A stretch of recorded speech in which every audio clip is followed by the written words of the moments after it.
بسم اللہ الرحمن الرحیم والعصر، زمانے کی قسم.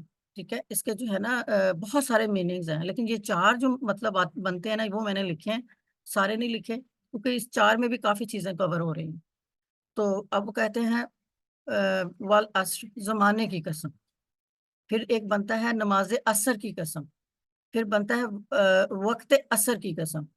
اور پھر بنتا ہے وہ والا زمانہ جب آپ صلی اللہ علیہ وسلم دنیا میں تشریف لائے تھے.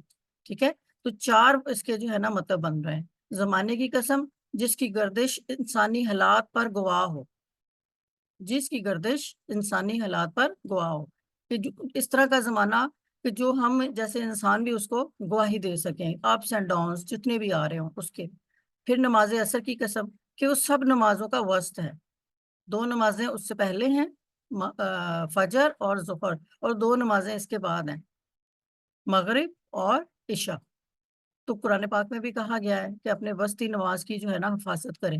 تو اس میں بھی اس کی طرف ہمارے جو مفسر ہیں انہوں نے ایک پوائنٹ اس کی طرف بھی لیا ہے کہ یہ جو وسط کی نماز ہے یہ نماز عصر ہے. تو ہو سکتا ہے اللہ تعالیٰ نے نماز عصر کی قسم لی ہو. وقت عصر کی قسم جب دن بھر چمکنے والا سورج خود ڈوبنے کا منظر پیش کر رہا ہوتا. جب عصر کا ٹائم ختم ہوتا ہے نا، مغرب کا شروع ہونے لگتا ہے، تو کیا ہوتا ہے، سورج جو ہوتا ہے نا دن بھر چمکتا ہے، آہستہ آہستہ آہستہ آہستہ نیچے جا رہا ہوتا ہے. اس کی بھی ہو سکتا ہے قسم. اور زمانہ بعثت مصطفیٰ صلی اللہ علیہ وآلہ وسلم کی قسم جو سارے زمانوں کا ماں حاصل اور مقصود ہے. کہ یعنی وہ والا ٹائم جب اب ہم لوگ اسی ٹائم کو دیکھ رہے ہیں نا، اسی ٹائم کو پڑھتے ہیں، قرآن میں بھی اسی کا ذکر ہے، حدیثوں میں بھی اسی کا ذکر ہے، جو آپ پہ ہمارے ساتھ ٹائم گزرا، جب آپ کے اوپر وحی آنی شروع ہوئی، تو اس کی بھی قسم کھا سکتے ہیں. اچھا، اللہ تعالیٰ نے نا قرآن پاک میں بہت کم جگہوں پہ نا صورتوں کے ساتھ قسم اٹھائی ہوئی. ٹھیک ہے، لیکن جہاں پہ انہوں نے قسم اٹھائی ہے نا اللہ تعالیٰ نے، ان کے اندر تاکید جو ہے نا وہ مطلب بڑھ جاتی ہے. لائک جیسے میں اگر کوئی بات کرتی ہوں یا آپ اگر کسی سے بات کرتے ہیں، تو آپ نے اس کو یقین دلانے کے لیے کہ قسم سے میں نے ہی کھانا بنایا تھا، یا قسم سے میں آئی تھی تمہارے پاس، تم گھر پہ نہیں تھی. تو آپ قسم کھا کے کیا یقین دلانا چاہ رہے ہوتے ہیں؟ یہی دلانا چاہ رہے ہوتے ہیں نا کہ وہ میری بات پہ یقین کر لو کہ ایسا تھا. ٹھیک ہے نا. اور لیکن بعض بات ہم اپنے بچوں کو بھی کر رہے ہوتے ہیں کہ کوئی غلط حرکت ہو، ہم ڈانٹ رہے ہوتے ہیں ان کو قسم سے، بس اس کے بعد چپ. تو وہ جو باقی چیز ہوتی ہے وہ بچے خود ہی سمجھ جاتے ہیں کہ اماں جو ہے نا قسم، اور وہ بھی غصے سے ایکسپریشنز کے ساتھ بولی ہیں، تو اس کے بعد جو ہے نا پٹائی ہونے والی. تو وہ تاکید کس سے آ جاتی ہے؟ پٹائی سے آ جاتی ہے. ٹھیک ہو گیا. اب آپ لوگوں نے نا ایک چھوٹی سی چیز ذہن میں رکھنی ہے. میں نے اس کو لکھا نہیں ہے کیونکہ اگر میں لکھ کے آپ کے سامنے سلائیڈ رکھتی نا، تو مجھے پتا ہے اب تو سامنے موبائل ہوتا ہے، تو ساتھ ساتھ افطاری بھی چل رہی ہوتی ہے، وہ بھی چلانی ہوتی ہے، وہ بھی دیکھ رہے ہوتے ہیں. تو میں نے کہا میں صرف بولوں گی. دو چیزیں آپ نے ذہن میں رکھنی ہیں. جب ہم قسم اٹھا رہے ہوتے ہیں نا، تو دو دو چیزیں ذہن میں ہوتی ہیں. ایک قسم اٹھانے والا ہوتا ہے، اور ایک جو ہوتا ہے نا جس کی وہ قسم کھا رہا ہوتا ہے. ایسے ہی ہوگا نا کہ ایک تو قسم میں نے ایک چیز کی قسم کھا رہی ہوں، ٹھیک ہے نا، اور کس چیز کی قسم کھا رہی ہوں؟ کہ میں نے کھانا بنایا. تو میں کیا ہوئی؟ مقسم بھی ہی، میں قسم اٹھانے والی ہوئی، جس کو کہتے ہیں مقسم بھی ہی. ٹھیک ہے نا، قسم سے مقسم بھی ہی.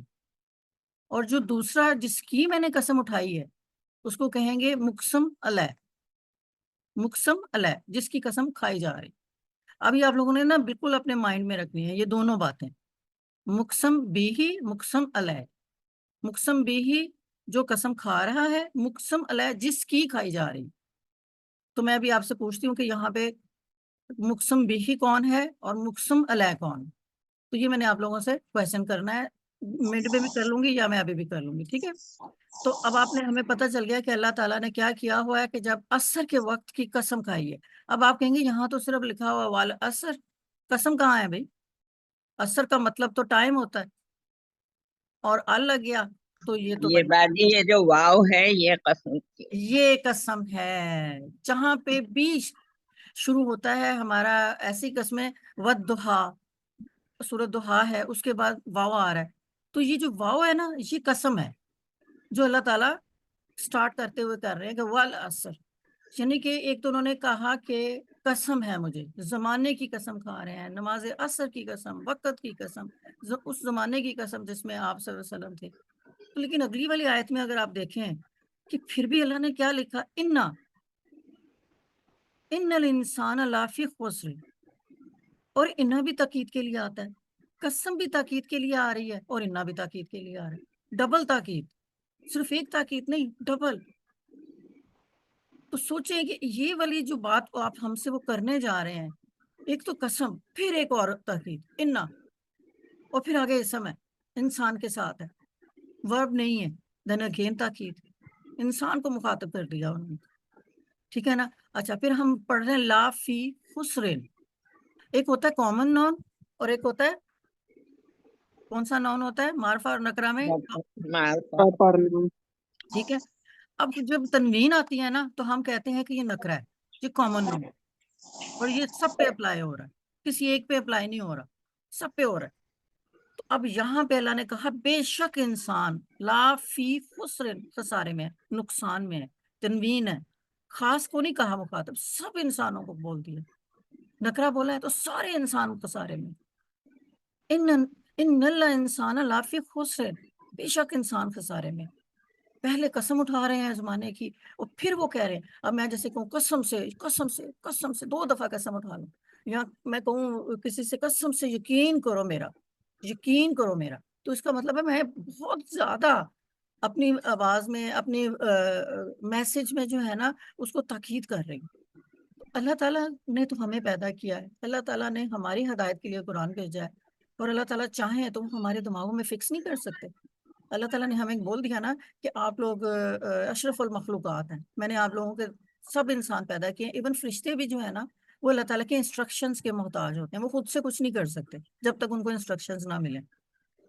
تو انسان ہے جس کو اچھا اور برا بتا کے نا دنیا میں بھیج دیا اللہ کہ جاؤ، اور بتا بھی دیا کہ تمہیں کیا کرنا ہے کیا نہیں کرنا، اس کے باوجود وہ ہمیں قرآن پاک میں قسمیں اٹھا رہے ہیں ہمارے لیے، عصر کی قسم، بے شک انسان جو ہے سارے کے سارے نقصان میں ہے۔ اور وہ کیوں کر رہے ہیں ایسا؟ چلے لیٹس ٹرائی، اس کو آگے پڑھنے کی کوشش کرتے ہیں۔ اب وہ کیا کہہ رہے ہیں، الا الذین، مگر، اللہ کہاں آتا ہے، سوائے، ایکسیپشن، جب ہم کرتے ہیں نا کہ ہم کہتے ہیں کہ الا الذین، کہ وہ حامد آیا باقی سب نہیں آئے، تو ہم نے کیا کیا، ایکسیپشن کر دی، لیکن اللہ تعالیٰ نے کہا کہ سارے لوگ تو خسارے میں ہیں، وہ تنوین سے ہمیں بتا دیا، لیکن کون خسارے میں نہیں ہے، آمنو، جو ایمان لائے، وعملوا الصلاۃ، جنہوں نے صالح عمل کیے، اچھے اچھے کام کیے، وتواصوا بالحق، اور حق پہ ڈٹے رہے، سچائی بتاتے رہے، وتواصوا بالصبر، لیکن صبر کے ساتھ، پیشنس کے ساتھ۔ اب یہ نہیں کہ ایک دفعہ حق بتا کے، سچائی بتا کے کوئی نہیں مان رہا تو بھئی میں تو ہوں تیری ایسی دی ایسی کر دینی، تو میری گل کیوں نہیں سنی، نہیں نہیں، صبر کے ساتھ آپ نے حق بتانا ہے، اچھے کام کرنے ہیں، اور پھر آپ ان لوگوں میں شمار ہوں گے جن کو اللہ تعالیٰ نے کہا ہے سوائے ان لوگوں کے جو ایمان لائے اور نیک عمل کرتے رہے، اور معاشرے میں ایک دوسرے کو حق کی تلقین کرتے رہے، اور باہم صبر کی تاکید بھی کرتے رہے، ٹھیک ہے۔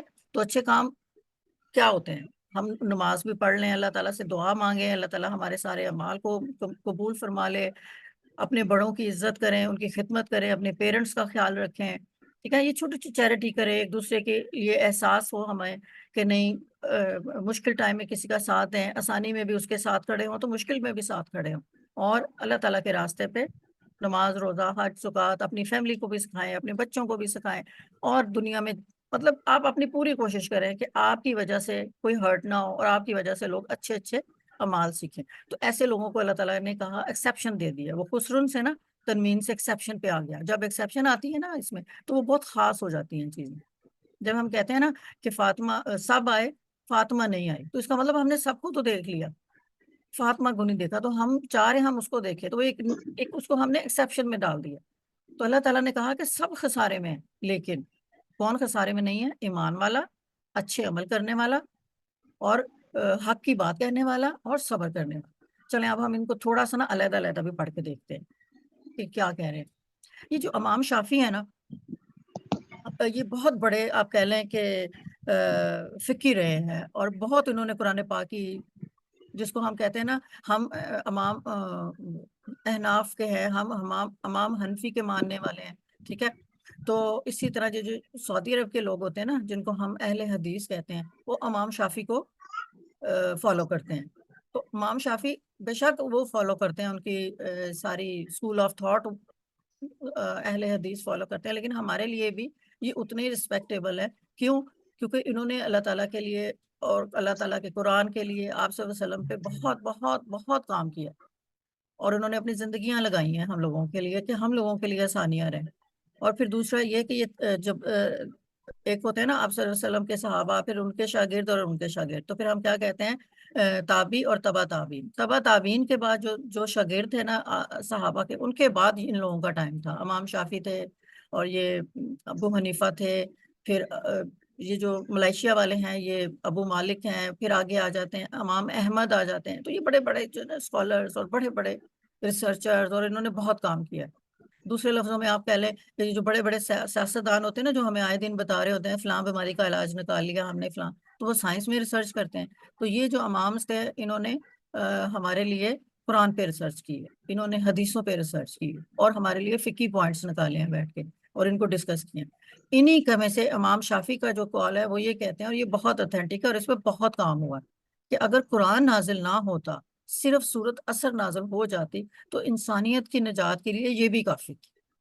یعنی وہ اتنا اس کو جامعہ سمجھتے ہیں، اتنا اس کو بڑی والی صورت سمجھتے ہیں، یعنی اس کے اندر اتنے معنی ہے نا، کہ اگر وہ کہہ رہے ہیں کہ پورا قرآن نازل نہ ہوتا، صرف ایک صورت بھی آ جاتی نا، تو انسان، اور وہ انسان اس صورت اسی صورت پہ عمل کر لیتا، تو یہی اس کی نجات کے لیے نا مور دین انف تھی. یعنی وہ اتنی اہمیت دے رہے ہیں اس چیز کو.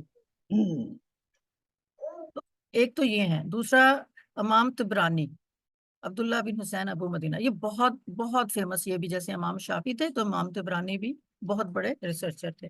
انہوں نے بھی کہا، انہوں نے کیا بتایا؟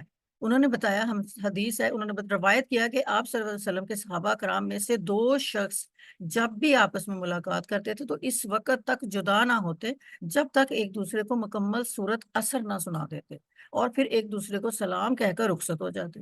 Isn't it amazing کہ کیسے 2 صحابہ آپس میں اکٹھے ہو رہے ہیں اور وہ ایک دوسرے سے باتیں نہیں کر رہے، سورت سنا رہے ہیں. کون سی؟ ہے پوری کی پوری سورت ایک دوسرے کو سنا رہے ہیں، کیونکہ ان کو پتا تھا کہ یہ سورت کتنی امپورٹنٹ ہے. وہ ایک ایک لفظ ظاہر ہے، وہ تو اس وقت انہی کی زبان میں قرآن آ رہا تھا، تو ان کو تو ابھی تو ہم ایکسپلور کر رہے ہیں نا ان چیزوں کو، کہ اچھا اس کا مطلب کیا ہے، اس کا مطلب کیا ہے، اس کا مطلب کیا ہے. وہ تو ان کو ایکسپلور کرنے کی ضرورت ہی نہیں تھی، وہ تو ایز اٹ از اس کا مطلب سمجھ رہے تھے، جیسے ہم سمجھتے ہیں جب ہم اردو بول رہے ہوتے ہیں یا جب ہم پنجابی بول رہے ہوتے ہیں، تو ہمیں کسی کو ایکسپلین کرنے کی ضرورت نہیں ہوتی، مشکل سے مشکل لفظ ہم بول جاتے ہیں. اس وقت ان کا بھی یہی تھا، تو وہ جب بھی کہتے آپس میں ملتے تھے تو اس وقت تک جدا نہ ہوتے جب تک ایک دوسرے کو مکمل صورت اثر نہ سنا دیتے، اور پھر سلام کہہ کے رخصت ہوتے. آپ اس سے بھی اس چیز کا اندازہ کر سکتے ہیں کہ ہاں امپورٹنٹ، کہ یہ کس قدر امپورٹنٹ صورت ہے. اچھا، اب ہم دیکھتے ہیں تھوڑا سا اثر کے نا، ہم نے پیچھے تو مطلب پڑھ لیا کہ زمانے کی قسم، کہ اوور آل اس کا ایک مطلب کیا بن رہا ہے. اب ہم پڑھتے ہیں لغوی معنی. میں نے آپ لوگوں کو بتایا تھا جس کو ڈکشنری میننگ کہتے ہیں، کیونکہ ہم لغت میں سے دیکھ رہے ہوتے ہیں نا، تو ڈکشنری کے اندر اثر کے مطلب کیا ہے. تو اثر کا مطلب ہے ڈکشنری کے اندر، عربی ڈکشنری کے اندر، نچوڑنا، دبانا. تو جب ہم کسی کپڑے کو دھو کے اس کو زور سے نچوڑتے ہیں نا، تو اس میں سے پانی نکلتا ہے. تو اسی طرح یہ جو اثر ہے نا، اس کا مطلب ہی ہے نچوڑنا اور دبانا. ٹھیک ہے نا. اب یہ اثرن یسرو اور اثرن، یہ والی جو ہے نا، یہ 3 جب کٹھی آ رہی ہے نا، تو یہ جو ہماری عالمائیں سمجھ گئی ہیں کہ یہ کیا ہے، یہ صرف صغیر ہے یا صرف کبیر ہے؟ باجی جان یہ صرف صغیر ہے. صغیر ہے. تو میں نے آپ لوگوں کو بولا تھا نا جب ہم پڑھ رہے تھے کہ آپ لوگ بولے کہ یہ کیا ہے، یہ فعل ہے اور یہ جو ہے مصدر ہے اور یہ کیا ہے، اس کو آگے سے نیچے لکھ کے یاد کریں. تو یہ میں آپ کو اس لیے کہہ رہی تھی. ابھی بھی آپ لوگوں کے پاس ٹائم ہے، چھٹیاں ہیں، تو آپ لوگ ان کو نا چیزوں کو بھولے مت، کیونکہ اب آپ کو اکثر ایسے ہی ملے گا جہاں پہ آپ کو لغوی معنی نظر آئیں گے، وہاں نیچے عربی کے ضرور یہ بتایا جائے گا کہ اثر، یسرن اور اسرن. ٹھیک ہے نا. تو ایک تو کپڑے کو نچوڑنا اس کا مطلب ہوتا ہے، اور دوسرا یہ انگور وغیرہ کا نچوڑنا. اب یہ نہیں کہ انگور کو آپ نے ہاتھ سے پکڑ کے نچوڑنا، نہیں، یہ جس سے سرکہ بنتا ہے، جس سے الکوہل بنتی ہے، شراب بنتی ہے، یا بہت ساری میڈیسنز کے لیے جب اس کو پکڑ نچوڑا جاتا ہے، اس کو بھی اثر کہتے ہیں. عربی لینگویج کی میں بات کر رہی ہوں. ٹھیک ہے. 3 مطلب ہو گئے. ایک اثر کا اسم کا زمانہ ہے، مطلب یہ اسم بھی ہے. اگر یہ فعل ہے نا، اثر نچوڑنا، یہ فعل ہو گیا، اور یہ بھی نچوڑنا یہ بھی فیل ہو گیا. تو وہ کہہ رہے اثر اسم کا زمانہ بھی ہے, یعنی اسم کے اندر جو زمانہ ایز اے ہم اس کو اسم